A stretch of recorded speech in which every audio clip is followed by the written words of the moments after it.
जिंदगी संवारने का मौका साथ लाता है नया साल। नया साल दस्तक दे चुका है। इस नव वर्ष पर कुछ नया करने की ठाने और नव निर्माण करें।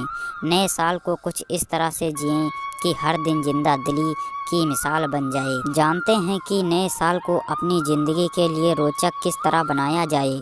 यह तो तय है कि बीता साल हम सबकी ज़िंदगी को कुछ नए अनुभव देकर गया है। फर्क सिर्फ इतना है कि इन सब अनुभवों को देखने की हमारा नज़रिया कैसा है।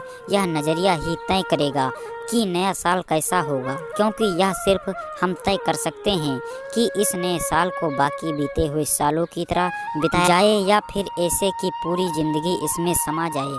आप क्या चाहते हैं? हमें पूरा विश्वास है कि आप दूसरा विकल्प चुनेंगे। हम सब नव वर्ष को एक उत्सव की तरह मनाते हैं। पार्टी, मौज मस्ती, घूमना, इन सब से हटकर भी कुछ ऐसा है जो हमारे लिए बहुत महत्वपूर्ण है। नव वर्ष अपनी ज़िंदगी की कहानी बदलने का श्रेष्ठ समय है। यह याद दिलाता है कि गत वर्ष हमारी ज़िंदगी आशा के अनुसार नहीं रही, तो यह मौका है कि हम इस कहानी से अपने अनुसार बदलाव करें। तो फिर तैयार हो जाते हैं कुछ छोटी छोटी पर ज़रूरी बातें करने के लिए, क्योंकि ज़िंदगी खूबसूरत बनती है छोटी छोटी बातों से। अपने डर को चुनौती दें। अपने 3 बड़े डर को जो कि हमें अब तक रोकते आए हैं उनको लिखना है और एक के बाद एक उन पर काम करना है। परिणाम चाहे जो भी हो, रुकना नहीं है। अब चाहे वह डर कुछ सीखने का हो, नया काम करने का हो, ट्रैकिंग का, तैरने का हो, पब्लिक स्पीकिंग का हो, बस इस साल तो उस पर काम करना ही है। यह करने के बाद हमारी श्रेष्ठता की यात्रा शुरू हो जाती है। जैसे जैसे आप सीखते जाएंगे, परफेक्ट होते जाएंगे और आपका भी डर भाग जाएगा। स्वयं को महसूस करें। यह एक ऐसा अभ्यास है जो हमें आत्मविश्वास देगा और स्थिर रहना सिखाएगा। इस साल अपने साथ समय बिताना शुरू करें। सुबह जल्दी उठकर कुछ समय मौन रहना, अपने विचारों को लिखना, ध्यान लगाना और सुबह भ्रमण पर जाना, व्यायाम करना, किसी शाम अकेले घूमने निकल जाना और कभी कभी अकेले ही यात्रा पर निकल जाना। इन सब से आप अपने आप को और जान सकेंगे और जितना आप खुद को जानते जाएंगे उतना ही हर्ष और उत्साह से भरते जाएंगे।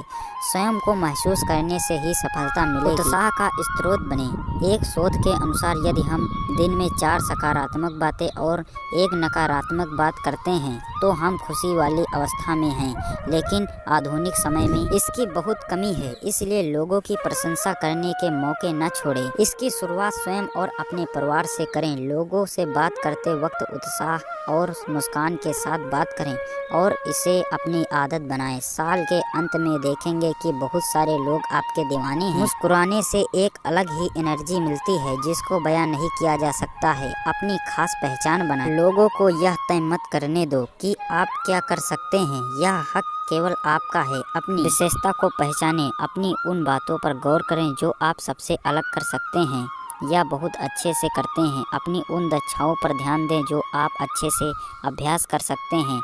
अपने उन शौक पर काम करें जो आपको आनंद देता है। लोगों की बातों पर ध्यान देना बंद कर दें। निश्चित रूप से यह साल आपको भीड़ से अलग कर देगा और खास बनाएगा। जिम्मेदारी लें। इस बार नव वर्ष पर बहुत सारे वादे करने की अपेक्षा 5 जिम्मेदारी लिए। मैं अपनी ज़िंदगी में आने वाले साल में ये 5 जिम्मेदारी पूर्ण करूंगा ताकि मैं अपने जीवन को श्रेष्ठता की ओर ले जा सकूं। ये जिम्मेदारी व्यवहार में, आदत में, रिश्तों में, करियर में, अपने स्वास्थ्य में या अपने व्यापार में हो सकती हैं। इससे आपका जीवन बदल सकता है। अनुभवों से सीखे। बीता हुआ साल हमारी ज़िंदगी में कुछ अनुभव छोड़ कर जाता है। यदि इससे सीख लिया जाए तो ये अनुभव हमारे श्रेष्ठ टीचर हो जाते हैं और ऐसा करने के लिए हमें स्वयं 2 सवाल करने हैं। पहला, इस साल से मैंने क्या 5 महत्वपूर्ण सीखें ली हैं। दूसरा, इन सीखों को आने वाले साल में कैसे उपयोग में लाना है। इन दोनों सवालों के जवाब हमें लिखने हैं ताकि हमारे आने वाले साल में इन महत्वपूर्ण बातों का हम सही से ध्यान रख पाएँ। तो दोस्तों, अगर आप लोगों को कहानी अच्छी लगी हो तो वीडियो को लाइक करके चैनल को ज़रूर सब्सक्राइब करें और वीडियो को शेयर करना ना भूलें। मिलते हैं अगले वीडियो के साथ।